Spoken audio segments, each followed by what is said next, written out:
പരാജയങ്ങളുടെയും അവന്റെ പരാധീനതകളുടെയും മുമ്പിൽ എപ്പോഴും കണ്ണു തുറന്നിരുന്ന് സാരമില്ലെന്ന് പറയാൻ അള്ളാഹു നമുക്കായി നൽകിയിട്ടുള്ള ഈ മഹാവരദാനമായ ഈ കുടുംബത്തിന്റെ അന്നത്തെ നായകൻ മഹാനായ പാണക്കാട് സയ്യിദ് ഹുസൈൻ ആറ്റുകോത്തനം പറഞ്ഞില്ല, എനിക്കങ്ങനെ പറയാനാവില്ല. എന്റെ രാജ്യത്ത് കടന്നു വന്ന ഈ അക്രമത്തിനെതിരെ, ഈ അക്രമികൾക്കെതിരെ പോരാടാൻ എന്റെ സഹോദരന്മാർക്ക് ഞാൻ ധൈര്യം നൽകാൻ തന്നെയാണ് ഈ ഏലസ് ചോദിച്ചു കൊടുത്തത് എന്ന് പറയുകയായിരുന്നു പാണക്കാട് സയ്യിദ് ഹുസൈൻ ആറ്റുകോത്തനം. തങ്ങളെ ഞങ്ങളെ വേലൂർക്കാണ് കൊണ്ടുപോയത്. വേലൂരാണ് മഹാനായ തങ്ങളിൽ നിന്ന് കബറടക്കപ്പെട്ടത്.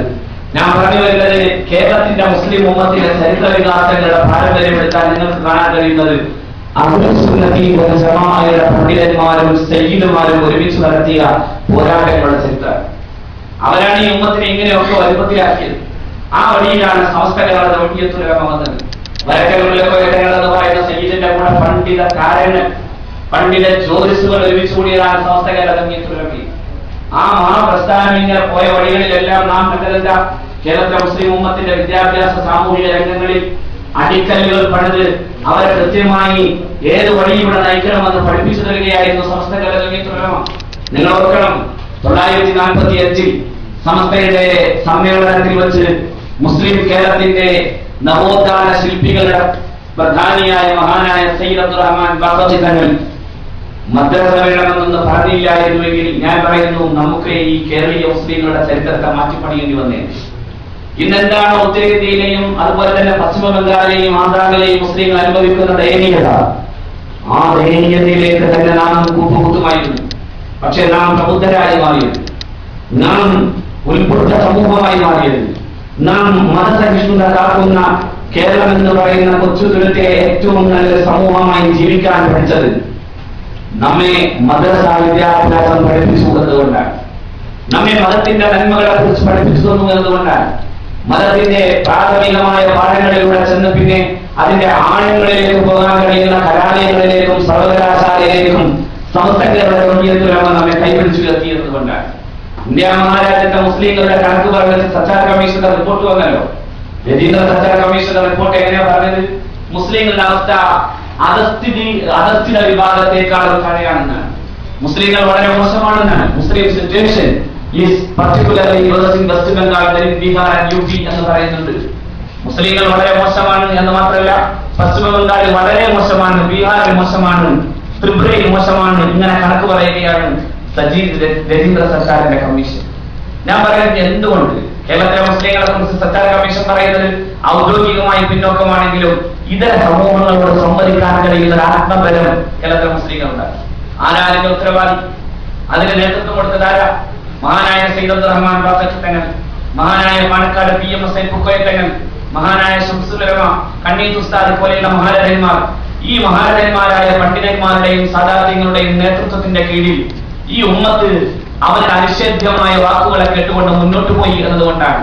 മറ്റാരുമല്ല എന്ന് പറയുമ്പോൾ ഞാൻ ചരിത്രത്തെ മുഴുവനുമായി നമസ്കരിക്കുന്നില്ല. ചിലരൊക്കെ പലതും പണിയെടുക്കുമെങ്കിലും അതിനെ ജനകീയമാക്കി മാറ്റിയെടുത്ത് നാം കാണുന്നത് സാദാത്യങ്ങളുടെ സ്വാധീനമാണ്. ആ സാദാത്യങ്ങളെ സ്നേഹിക്കണമെന്നും അവരെ ആദരിക്കണമെന്നും പറഞ്ഞതാരാ? സമസ്ത കേരള ജംഇയ്യത്തുൽ ഉലമയാണ്, അഹ്ലുസ് സുന്നത്തി വൽ ജമാഅയാണ്. ആദരിക്കേണ്ടവരെ ആദരിക്കണമെന്ന പാഠം പഠിക്കാത്തൊരു ജനതയും ലോകത്ത് നന്നായിട്ടില്ല. ഗുരുവര്യന്മാരെ ആദരിക്കാത്തവർ നന്നായിട്ടില്ല. നിങ്ങൾ നോക്കൂ, ഇബ്ലീസിന് സത്യത്തിൽ സംഭവിച്ചത് ഏക തകരാറ് എന്ന് പറയുന്നത് ആദരിക്കേണ്ടവനെ ആദരിച്ചിട്ടില്ല എന്നതല്ലേ? അല്ലാതെ മറ്റൊരു തകരാറ് ഇബ്ലീസിനുണ്ട്.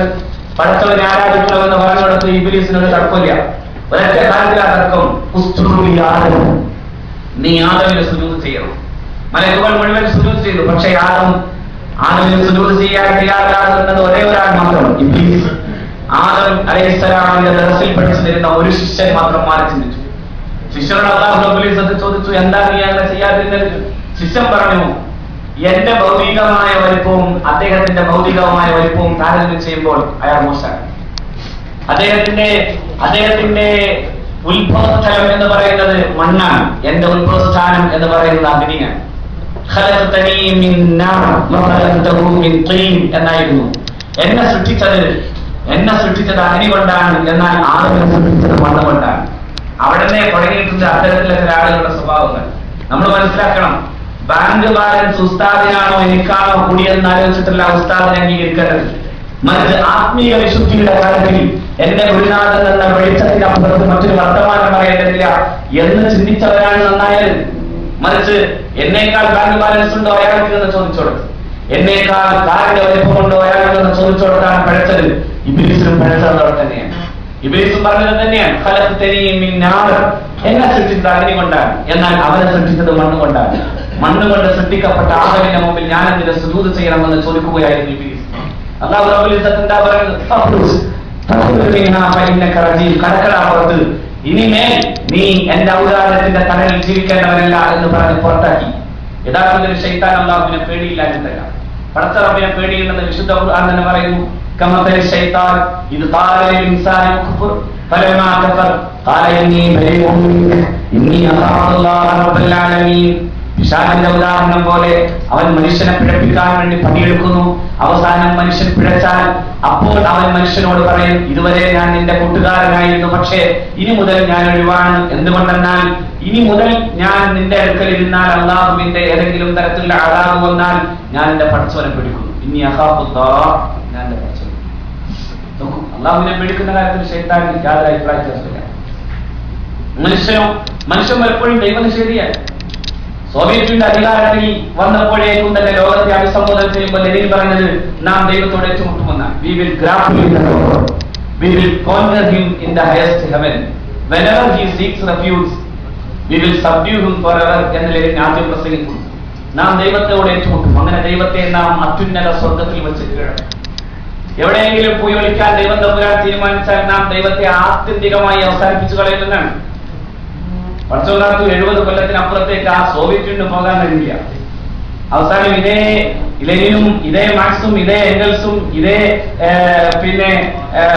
സ്റ്റാലിനും എല്ലാം തലകുത്തി കിടക്കുന്നത് കണ്ടപ്പോ, പണ്ട് അഷ്റഫുൽ ഖൽഖ് ജനിച്ച മക്കയിലെ മുഴുവൻ വിഗ്രഹങ്ങളും തലകുത്തി കിടക്കുന്നത് കണ്ടപ്പോൾ മുശ്രിക്കുകൾ ചോദിച്ചു എന്ന് മഹാനായ സയ്യിദുൽ മഖ്ദൂം തങ്ങൾ പറയുന്നുണ്ടല്ലോ, തനക്കസ്ത മഖ്ലൂബൻ ഫമാദാകുല്ലന, എന്റെ തലകുത്തി കിടക്കുന്നു കാര്യം പറ എന്ന് ചോദിച്ച പോലെയാണ് ആഗോള മാർക്സിസം ചോദിച്ചത്. കാര്യം പറ, പ്രയോഗത്തിന്റെ പ്രശ്നമാണോ സിദ്ധാന്തത്തിന്റെ പ്രശ്നമാണോ? ഇതുപോലെ ഞാൻ പറഞ്ഞു വരുന്നത്, അങ്ങനെ മനുഷ്യന് ദൈവത്തെ നിഷേധിക്കാൻ കഴിയുമ്പോഴും ദൈവത്തെ നിഷേധിക്കാൻ ശൈത്താൻ സമ്മതമായിരുന്നില്ല. എന്നിട്ടും ശൈത്താൻ അല്ലാഹു റബ്ബുൽ ഇസ്സത്ത് ഡിസ്മിസ് ചെയ്തു. He was dismissed Forever. എല്ലാ കാലത്തേക്കും ഡിസ്മിസ്. അതേസമയം എന്തെങ്കിലും ചെറിയ പ്രശ്നം ഉണ്ടെങ്കിൽ സാധാരണ സസ്പെൻഷനാണ് കൊടുക്കാറുണ്ട്. 6 മാസത്തെ സസ്പെൻഷൻ. അങ്ങനെ എല്ലാ കാലത്തും 6 മാസമോ 6 കൊല്ലമോ സസ്പെൻഷൻ കൊടുക്കുന്നതിന് പകരം എല്ലാ കാലത്തേക്കും ശൈത്താനമാക്കി. എന്തേ കാരണം? അല്ലാഹു ആദരിച്ച മഹാനായ സയ്യിദുനാ ആദം നബി അലൈഹി സ്വലാത്തു വസ്സലാമിനെ ഗുരുനാഥനെ ആദരിച്ചില്ല. കേരളത്തിലെ മുസ്ലിങ്ങൾക്കിടയിൽ സമസ്തയുടെ ഇടയിൽ പ്രശ്നമുണ്ടാകാൻ കാരണം എന്താ? ഗുരുവിനെ ആദരിക്കാത്ത ചില ശിഷ്യന്മാരുണ്ടായിപ്പോയി. ഗുരുവിനെ ആദരിക്കാത്ത ശിഷ്യൻ, കണ്യത്തുസ്താദിനോളം വലിപ്പമുള്ള മഹാനുഭാവനെ, ശംസുല്ലമയോളം വലിപ്പമുള്ള മുസ്ലിം കേരളത്തിന്റെ വൈജ്ഞാനിക ഇതിഹാസം എന്ന് വിളിക്കാവുന്ന ശംസുല്ലമയെ പോലെയുള്ള മഹാരഥന്മാരെ അവരെ അവഗണിക്കുകയും അവരെ അപമാനിക്കുകയും അവരെ ആക്ഷേപിക്കുകയും ചെയ്ത് പുറത്തിറങ്ങിപ്പോയവരാണ് 989 മുസ്ലിം സമുദായത്തിന്റെ കൂട്ടായ തീരുമാനത്തെയും മുന്നേറ്റത്തെയും തടയുന്ന വിധത്തിലേക്ക് പ്രവർത്തിച്ചത്. ഈ സമുദായത്തെ കരയിപ്പിച്ചവരാണ്. ഈ സമുദായത്തിനിടയിൽ ഭിത്തി കെട്ടിയവരാണ്. ഈ സമുദായത്തിന്റെ പള്ളികൾക്കിടയിലും മദ്രസകൾക്കിടയിലും അതുവരെ ഇല്ലാതിരുന്ന വിധം ഭിത്തി കെട്ടാനും മനസ്സുകളിൽ അകലം സൃഷ്ടിക്കാനും കഴിയുന്ന വിധത്തിലേക്ക് എത്തിച്ചത് ഈ വിഭാഗം ആളുകളാണ്. ഈ സമുദായത്തിന്റെ മനസ്സിൽ എന്നും നീറുന്ന പ്രശ്നമായി നിലനിർത്തിയ ഗ്രൂപ്പ് ആ വിധത്തിലേക്ക് പോയതാണ്. സമ്പത്ത് കൊണ്ട് തനിക്ക് എന്തുമാകാമെന്ന് തീരുമാനിച്ച ഒരാളുടെ പ്രശ്നമാണ്.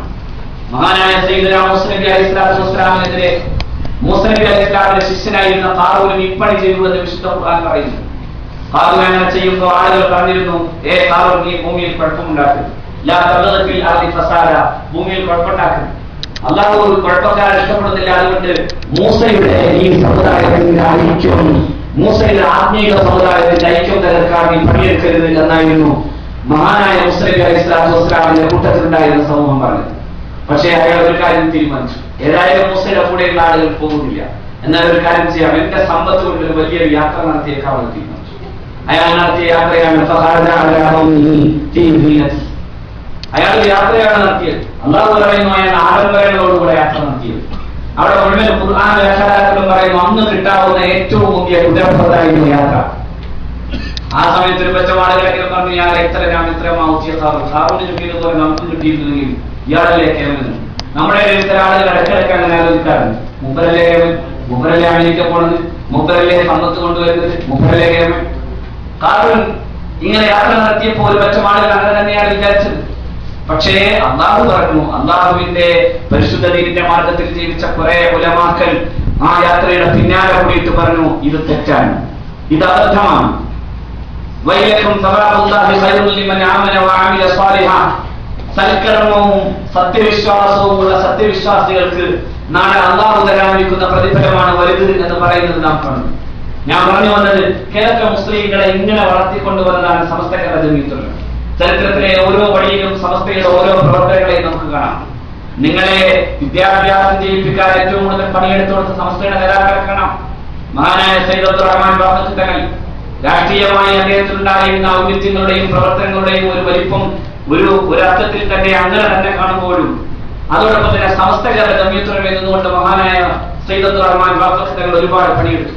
ജാമിയ നൂരിയ അറബിയെ പോലെയുള്ള മഹാവൈജ്ഞാനിക പ്രസ്ഥാനങ്ങളെ രൂപീകരിക്കുന്നിടത്ത് മഹാനായ സയ്യിദ് അബ്ദുർ റഹ്മാൻ ബാഫഖി തങ്ങളുടെ വലിപ്പം, അതിന്റെ മഹാനവരുടെ പങ്ക് ചെറുതല്ലായിരുന്നു.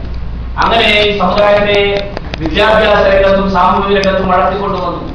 926 സമസ്തയുടെ രൂപീകരണം. 928 സമസ്തയുടെ ആദ്യത്തെ സ്ഥാപനമാകുന്ന ഇസ്ലാമുൽ ഉലൂം അറബി കോളേജിന്റെ സമ്മേളന പ്രമേയം പോലും ഞങ്ങളുടെ മക്കൾക്ക് ഇംഗ്ലീഷ് വിദ്യാഭ്യാസം പഠിക്കാനാകുന്ന സാഹചര്യം ഗവൺമെന്റ് ഒരുക്കി തരണമെന്നാണ്.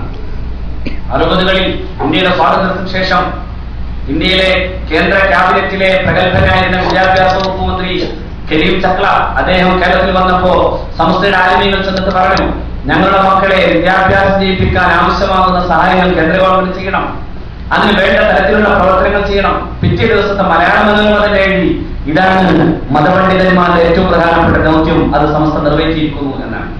അങ്ങനെ വിദ്യാഭ്യാസ രംഗത്തും സാമൂഹിക രംഗത്തും വളർത്തിക്കുന്ന ഒരു സംഘടന.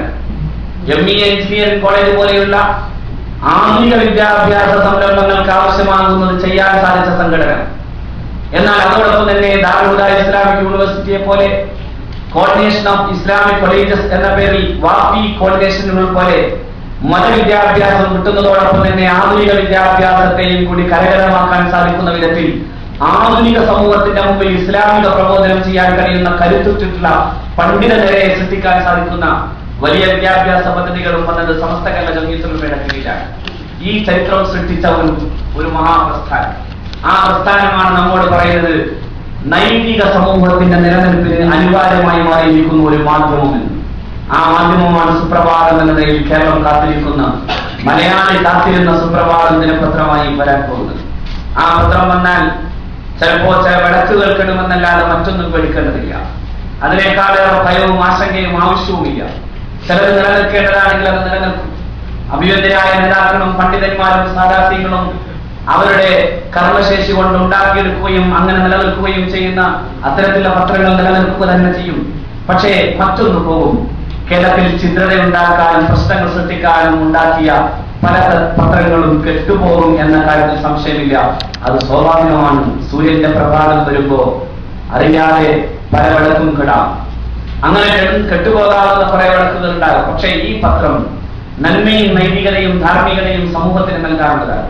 സമുദായത്തിന്റെ വഴികളിൽ പുരോഗമനത്തിൽ ആവശ്യമാകുന്ന സഹായങ്ങൾ ചെയ്യാനുള്ളതാണ്. ആ പത്രം ആ നിലയിൽ തന്നെ ഉണ്ടാകുകയും വേണം.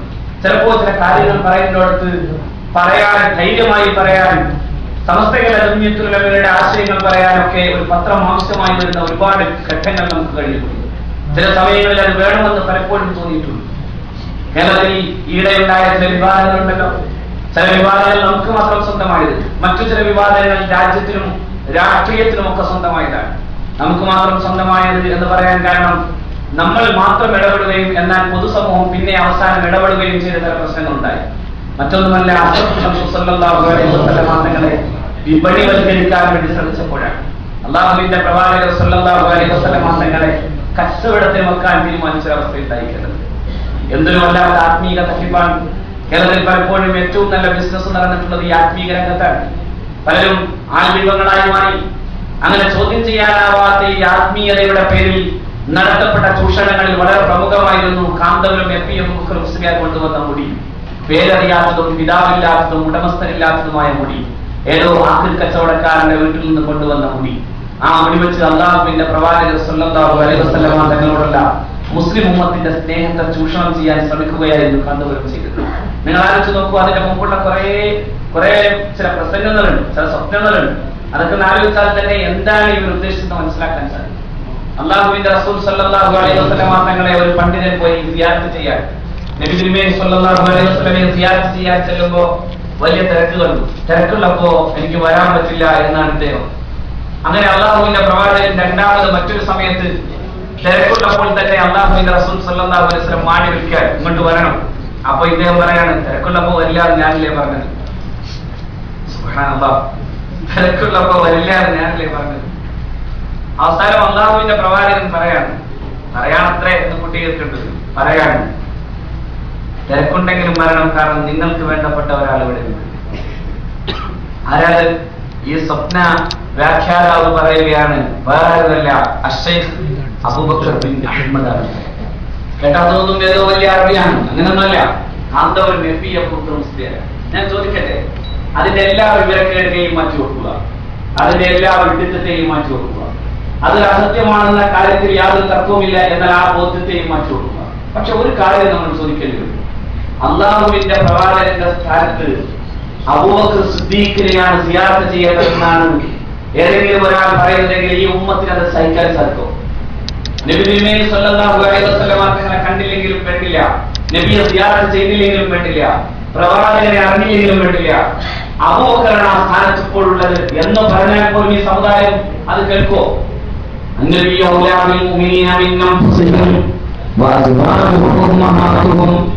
അള്ളാഹുവിന്റെ റസൂലാണ് ഈ ഉമ്മത്തിന് ഏറ്റവും വലിപ്പമുള്ളത്. പ്രവാചകൻ വഫാത്താകുമ്പോ കണ്ണു രണ്ടും പൊട്ടിച്ചു കളയണേ തമ്പുരാനെ എന്ന് ദുആ ചെയ്തവരുണ്ട് അള്ളാഹുവിന്റെ പ്രവാചകന്റെ സ്വഹാബാക്കൾ. അല്ലാഹുമ്മ അഅ്മി ഐനയ്യ, എന്റെ രണ്ട് കണ്ണും നീ അന്ധമാക്കണേ. പരിശുദ്ധ റസൂലിന്റെ പരിശുദ്ധമായ മുഖം കാണാനാവില്ലെങ്കിൽ എന്തിന് എനിക്ക് ഈ ലോകത്ത് കണ്ണുകൾ എന്ന് ചോദിച്ചവർ, നബി ഏറെ ഇഷ്ടപ്പെട്ടവർ, ഹുബൈബിനെ കഴുമരത്തിലേക്ക് കയറ്റി കുരിശിൽ തറക്കാൻ വേണ്ടി കാത്തു നിൽക്കുമ്പോഴാണ് അബൂ സുഫിയാന്റെ ചോദ്യം, ഈ സ്ഥാനത്ത് മുഹമ്മദിനെ സങ്കല്പിക്കാൻ നിനക്ക് സാധിക്കുമോ? ആ സമയത്താണ് ഹുബൈബ് റളിയല്ലാഹു അൻഹു പറഞ്ഞത്, ഈ സ്ഥാനത്ത് സങ്കല്പിക്കാൻ കഴിയില്ലെന്ന് മാത്രമല്ല, എന്റെ പരിശുദ്ധമായ പ്രവാചകന്റെ കാൽവെണ്ണയിൽ എവിടെയെങ്കിലും ഒരു ചെറിയ ഒരു ആണി തറക്കാനാണ് ആഗ്രഹിക്കുന്നതെങ്കിൽ, അവിടുത്തെ രോമകൂപത്തിന് എന്തെങ്കിലും ഭംഗം വരുത്താനാണ് നിങ്ങൾ ആഗ്രഹിക്കുന്നതെങ്കിൽ, അതിനേക്കാളേറെ ഇഷ്ടം എന്റെ ശരീരം കഷ്ടങ്ങളാക്കലാണ് എന്ന് പറഞ്ഞ സയ്യിദുനാ ഹുബൈബ് റളിയല്ലാഹു അൻഹു. അങ്ങനെയാണ് ഈ സ്വഹാബ അല്ലാഹുവിന്റെ റസൂലിനെ സ്നേഹിച്ചത്. ആ പ്രവാചക ജീവിതത്തെ തിരക്കുള്ളപ്പോ ഞാൻ വരില്ലാന്നല്ലേ പറഞ്ഞത്, എന്നാ വരണം. ആരാ? ഇവിടെ അബൂബക്കറിന്റെ അത്രേ. ഏത് അബൂബക്കർ? കണ്ണിയത്ത് ഉസ്താദിനെ ആക്ഷേപിച്ച അബൂബക്കർ, ശംസുലമയെ ആക്ഷേപിച്ച അബൂബക്കർ. കോട്ടെ, അതിനേക്കാളും അപ്പുറം ഈ സമുദായത്തിൽ അങ്ങനെ ഒരു ചിന്തയുണ്ടാക്കി പ്രവാചകനേക്കാൾ ഒരു പടി മുന്നിലാണ് ഞാനെന്ന് സ്ഥാപിക്കാൻ വേണ്ടി ശ്രമിക്കുമ്പോ അവിടെ ഏതെങ്കിലും ഒരു ബുദ്ധിയുള്ളവരുണ്ടായിരുന്നോ? അത് തെറ്റാണെന്ന് പറയാൻ ഔദ്യോഗിക മീഡിയയിലൂടെയാണ് അത് പ്രസിദ്ധീകരിച്ചത്. അതായത് അവരുടെ സുന്നി യുവജന സംഘത്തിന്റെ ഔദ്യോഗിക മീഡിയയാണ് അത് പ്രസിദ്ധീകരിച്ചത്. ഞാൻ ആലോചിച്ചു പോകാറില്ല, ലൈസമിൻകും റജുലുൻ റഷീദ്, കൂട്ടത്തിൽ പക്വതയുള്ള ഏതെങ്കിലും ഒരു കുട്ടി ഉണ്ടാവണ്ടേ? അങ്ങനെ ചോദിക്കാൻ ലൂത്ത് നബി അലൈഹി സ്വലാം ചോദിച്ച ചോദ്യമായതുകൊണ്ട് തന്നെ അതിനർഹതപ്പെട്ട ഒരുപാട് പശ്ചാത്തലങ്ങൾ അവിടെ ഉണ്ടെന്ന് എനിക്കറിയാം. പക്ഷേ എന്നാൽ ഇങ്ങനെയുള്ള അവസരത്തിലെങ്കിലും ആ ചോദ്യം ചോദിക്കാമായിരുന്നില്ലേ? എന്തൊരു വൃത്തികെട്ട രീതിയാണിത്. ഒരു സമുദായത്തെ തന്റെ അടുക്കലേക്ക് മാത്രം കൊണ്ടുപോകാൻ ശ്രമിക്കുകയും വിശ്വാസങ്ങൾ മുഴുവൻ ചവിട്ടി മരിക്കുകയും ചെയ്ത ഒരു കാളക്കൂറ്റിനെ പോലെ പരിശുദ്ധ റസൂലിനെ പോലും വിറ്റുകാശാക്കാൻ വേണ്ടി ശ്രമിച്ചപ്പോ സമസ്തകളുടെ ജംഇയ്യത്തുലമയാണ് അത് പിടിച്ചു നിർത്തിയത്. സമസ്തകളെ ചെയ്തില്ല എന്നുവെങ്കിൽ ചരിത്രത്തിലെ ഏറ്റവും വലിയ വിഡിത്തമാകുമായിരുന്നു അത്. നിങ്ങൾ ആലോചിക്കണം, ചില കാര്യങ്ങൾ പറയേണ്ട സമയത്ത് തന്നെ പറഞ്ഞിട്ടില്ലെങ്കിൽ അത് വലിയ അബദ്ധങ്ങൾ സൃഷ്ടിക്കും. മഹാനായ സയ്യിദുനാ അബൂബക്കർ സിദ്ദീഖ് റളിയല്ലാഹു അൻഹുവിന്റെ കാലം, സിദ്ദീഖ് റളിയല്ലാഹു അൻഹുവിനോട് ഉമർ ബിൻ ഖത്താബ് റളിയല്ലാഹു അൻഹുവിനോട് പറയുന്നത്, മുസ്ലിങ്ങൾ പ്രവാചകന്റെ വിരഹത്തിന്റെ വേദന കൊണ്ട് നബി തിരുമേനി വഫാത്താവില്ല എന്ന് പോലും ചിന്തിക്കുന്ന ഒരു പറ്റം ആളുകളുണ്ടായി. അങ്ങനെ ഒരു വല്ലാത്തൊരു സാമൂഹിക പ്രശ്നം നിലനിൽക്കുന്ന സമയത്ത് അള്ളാഹുവിന്റെ പ്രവാചകൻ സല്ലല്ലാഹു അലൈഹി വസല്ലമക്ക് സക്കാത്ത് കൊടുത്തത് അബൂബക്കറിന് കൊടുക്കില്ല എന്നൊരു പറ്റം ആളുകൾ പറഞ്ഞു. അപ്പോഴാണ് ഫാറൂഖ് റളിയല്ലാഹു അൻഹു പറഞ്ഞത്, അബൂബക്കർ ഇപ്പോൾ ക്ഷമയാണ് അവലംബമാക്കേണ്ടത്. അതുകൊണ്ട് താങ്കൾ ആ വിഷയത്തെ കാര്യമായി കണക്കാക്കേണ്ടതില്ല. എപ്പോഴെങ്കിലും ജനങ്ങൾക്ക് കാര്യം മനസ്സിലാകുമ്പോൾ അവർ തിരിച്ചു ചിന്തിക്കുകയും ഇസ്ലാമിക ഭരണകൂടത്തിന് ഈ സക്കാത്ത് നൽകുകയും ചെയ്യുന്ന ഒരു കാലം വരുമെന്നായിരുന്നു സിദ്ദീഖ് റളിയല്ലാഹു അൻഹുവിനോട് ഉമർ ബിൻ ഖത്താബിന്റെ അപേക്ഷയും ഉപദേശവും. ആ സമയത്ത് ഫാറൂഖ് റളിയല്ലാഹു അൻഹുവിനോട് ഉമർ റളിയല്ലാഹു അൻഹു പറയുന്നുണ്ട്, അവർ അള്ളാഹുവിന്റെ പ്രവാചകന് നൽകിയ സക്കാത്തിൽ നിന്ന് ഒരു ഭയത്തിന്റെ കയറാണ് എനിക്ക് നിഷേധിക്കുന്നതെങ്കിൽ ലഘുക്കും ഞാൻ അവർക്കെതിരെ യുദ്ധം ചെയ്യും. ആ പറഞ്ഞ വർത്തമാനത്തിന്റെ വലിപ്പം ഉമർ ബിൻ ഖത്താബ് റളിയല്ലാഹു അൻഹു തന്നെ പറയുന്നുണ്ട്. കാരണം അതിന് വലിയ വലിപ്പമുണ്ടായിരുന്നു. നിങ്ങൾ ആലോചിക്കണം, ഇസ്ലാമിന്റെ കർമ്മശാസ്ത്ര പണ്ഡിതന്മാർ ചരിത്രപരമായി ഇതിനെ അപഗ്രഥിച്ചിട്ട് പറയുന്നുണ്ട്, മുസ്ലിം ലോകത്ത് പിന്നീട് ഇസ്ലാമിക രാഷ്ട്രത്തിന് സകാത്ത് കൊടുക്കേണ്ടതില്ല എന്ന് വരുമായിരുന്നു സിദ്ദീഖ് റളിയല്ലാഹു അൻഹു ഉമർ റളിയല്ലാഹു അൻഹു ഉപദേശത്തെ സ്വീകരിച്ചിരുന്നുവെങ്കിൽ. പക്ഷെ ഉമർ റളിയല്ലാഹു അൻഹു ഉപദേശത്തെ സ്വീകരിക്കാതെ സിദ്ദീഖ് പറഞ്ഞു, അവരുടെ കൈകളിൽ നിന്ന് അല്ലാഹുവിന്റെ പ്രവാചകന് നൽകിയിരുന്ന സകാത്തിൽ നിന്നുള്ള ഒട്ടകത്തിന്റെ കൈകളാണ് എനിക്ക് നിഷേധിക്കുന്നതെങ്കിലും ഞാൻ അത് പിടിച്ചു വാങ്ങും, അതുവരെ ഞാൻ യുദ്ധം ചെയ്യും എന്നായിരുന്നു സയ്യിദുന സിദ്ദീഖ് റളിയല്ലാഹു അൻഹു. അത് തന്നെയാണ്. അങ്ങനെ ചില സമയങ്ങളിൽ അനിവാര്യമായ ഇടപെടലുകൾ നടത്തേണ്ടതുണ്ട്. അങ്ങനെ ഒരു ഇടപെടലായിരുന്നു സമസ്ത കേരള ജമിയത്തുൽ ഉലമ ഈ വിഷയത്തിൽ നടത്തുന്നത്. ഇല്ലായിരുന്നുവെങ്കിൽ ഏതോ ഒരു ആക്രി കച്ചവടക്കാരന്റെ വീട്ടിൽ നിന്ന് കൊണ്ടുവന്ന ഊരും പേരും ചേരുമില്ലാത്തൊരു മുടി അള്ളാഹുവിന്റെ പ്രവാചകന്റെ പേരിൽ വെള്ളം കുടിച്ച് ഈ സമുദായം ആത്മീകമായി നശിച്ചു പോകുമായിരുന്നു. അതിന് രക്ഷപ്പെടുത്തിയത് സംസ്ഥയാണ്. അന്നൊരു മാധ്യമം വേണമെന്ന് പലപ്പോഴും ആലോചിച്ച് പോയിട്ടുണ്ട്. കാരണം അത് പറയാൻ, ഇത് ശക്തമായി പറയാൻ പലപ്പോഴും മാധ്യമങ്ങൾ മടിച്ചു നിന്നപ്പോ അനിവാര്യമാണ് ഒരു മാധ്യമത്തിന്റെ ആവശ്യകത എന്ന് പറയേണ്ടി വന്നു സമസ്തക്ക്. ചിലപ്പോഴൊക്കെ കൂടെ ഉണ്ടായിരുന്ന മാധ്യമങ്ങൾ പോലും പലപ്പോഴും മാറി ചിന്തിക്കുകയോ മാറി കഴിക്കുകയോ പലപ്പോഴും മുഖം നീക്കുകയോ ചെയ്തപ്പോഴും ആവശ്യമാണ് സമസ്തക്ക് ഇങ്ങനൊരു പത്രം, അതുകൊണ്ട് നിർബന്ധമായും പത്രം വേണ്ടിയിരിക്കുന്നു എന്ന് പറയേണ്ടി വന്നു. നിങ്ങളാണെങ്കിലും ഇത് സമുദായത്തിന്റെയോ അല്ലെങ്കിൽ പ്രത്യേക ഒരു സംഘടനയോ മാത്രം പ്രശ്നമായിരുന്നില്ല, കേരളം മുഴുവൻ ചർച്ച ചെയ്യും. കാരണം ആത്മീയ വാണിഭം എന്ന് പറയുന്ന, ശരിക്കും പറഞ്ഞാൽ ഒരുതരം ആത്മീയ ടൂറിസം തന്നെ തുടർന്ന അവസ്ഥയിലേക്ക് പോയി കേരളം. ഇപ്പോ കോടികൾ കൊണ്ട് ഉണ്ടാക്കിയെടുക്കുന്ന വലിയ കെട്ടിടങ്ങളാണ് ആത്മീയതയുടെ പുതിയ പരിവേഷവുമായി അവർ വന്നു നിൽക്കുന്നതെന്ന് വരുമ്പോ നമ്മൾ ആലോചിക്കണം, അത്തരം തിന്മകളും അഴിമതികളും അത്തരത്തിലുണ്ടാകുന്ന പ്രശ്നങ്ങളെയും ചെറുക്കേണ്ടി വരുന്നവർക്ക് ചെറുക്കാൻ ധൈര്യത്തോടുകൂടെ അത് പറയാൻ സാധിക്കുന്ന ഒരവസ്ഥയുണ്ടായത് സമസ്ത കേരള ജമിയത്തുൽ ഉലമ ഇക്കാര്യത്തിൽ കൃത്യമായ നിലപാടെടുത്തുകൊണ്ടായിരുന്നു.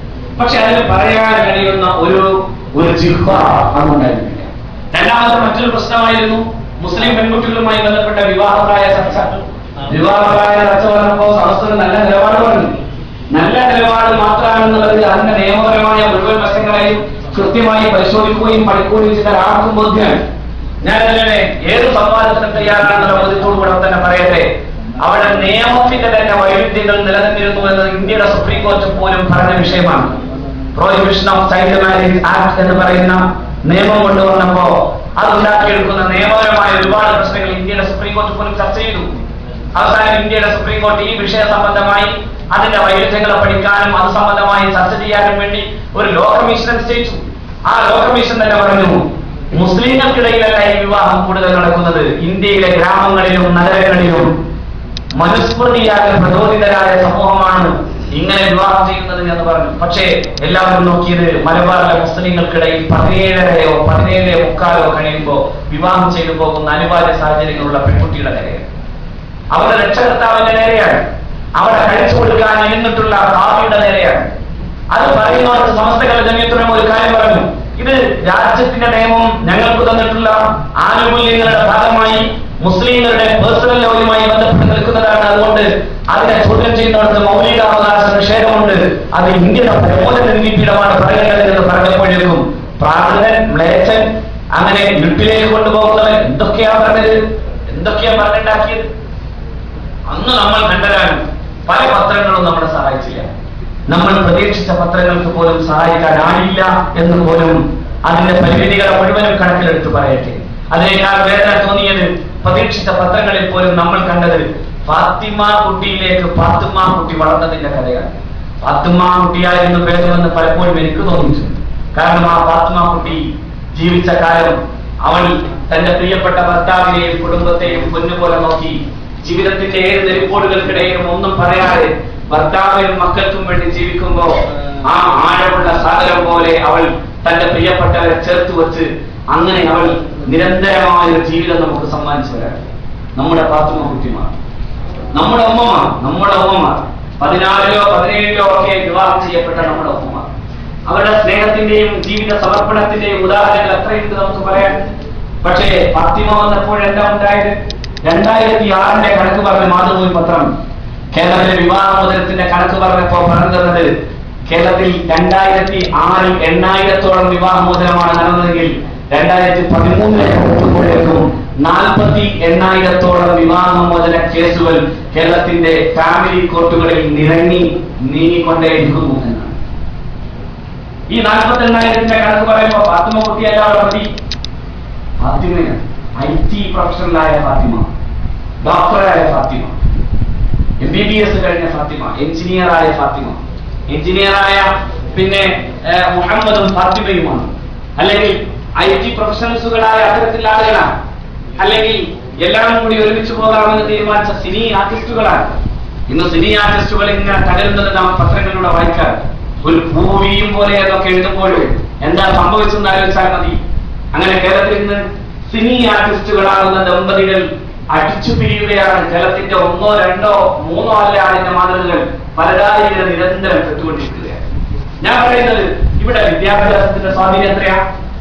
സത്യത്തിൽ പരസ്പരം ഈഗോ കാണിച്ച് ഞാനോ നീയോ വലുതെന്ന് ആലോചിക്കുന്ന കുടുംബ സമ്പ്രദായം യഥാർത്ഥത്തിൽ സാന്ദ്രവും ഭക്തവുമായ സമാധാനപൂരിതവുമായ ഒരു കുടുംബജീവിതത്തിന് അനുപേക്ഷണീയമല്ല എന്ന് ലോകത്തോട് ആദ്യം പറഞ്ഞത് പരിശുദ്ധ ഖുർആനാണ്.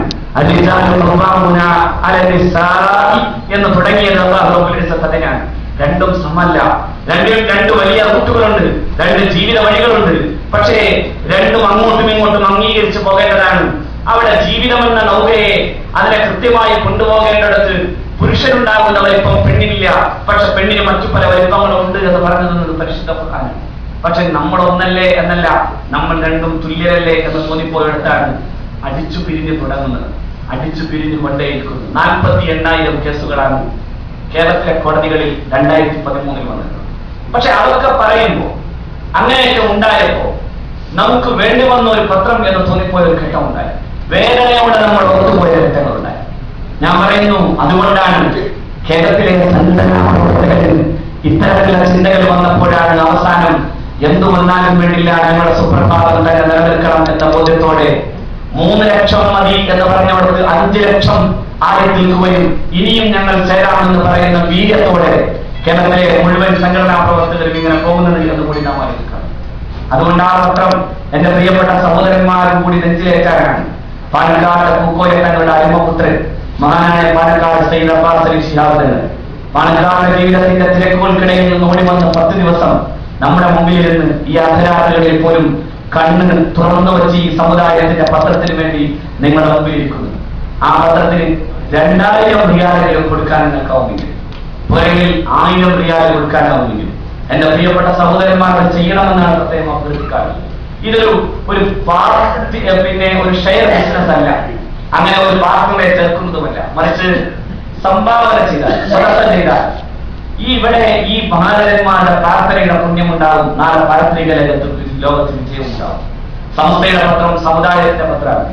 സമുദായത്തിന്റെ നന്മക്ക് വേണ്ടിയുള്ള, സമുദായത്തിന്റെ ധാർമ്മികതയ്ക്ക് വേണ്ടിയുള്ള, പൊതുസമൂഹത്തിന്റെ തന്നെ ധാർമ്മികതയെ നിശ്ചയിക്കുന്ന ഒരു പത്രമാണ്.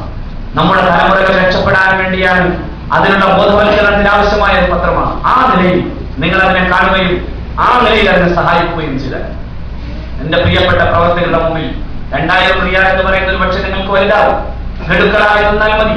എന്നാലെങ്കിലും ഈ സമുദായത്തിന് വേണ്ടിയുള്ള ഈ പത്രത്തെ സഹായിക്കാൻ നിങ്ങൾ പ്രത്യേകമായി സഹകരിക്കണമെന്ന് പ്രത്യേകം ഞാൻ ഉണർത്തുകയാണ്. അല്ലാഹു റബ്ബുൽ ഇസ്സത്ത് നമുക്ക് തൗഫീഖ് തരുമാറാകട്ടെ. ആളുകൾ ചെയ്യാനാകുമോ അവരൊക്കെ പെട്ടെന്ന് വന്നാൽ, അല്ലെങ്കിൽ അതിന്റെ പ്രവർത്തകർ നിങ്ങൾക്ക് തരുമ്പോൾ അതിനനുസരിച്ച് അതിനെ പ്രതികരിച്ചാൽ വളരെ നന്നായിരുന്നു. സമയം വളരെ വൈകിയിട്ടുണ്ട് എന്നാണ് ബഹുമാന്യനായ അധ്യക്ഷൻ എന്നോട് സൂചിപ്പിക്കുന്നത്. വർക്കിംഗ് ഡേ ആയതുകൊണ്ടാണ് എന്ന് കൂടിയാണ് സൂചിപ്പിച്ചത്.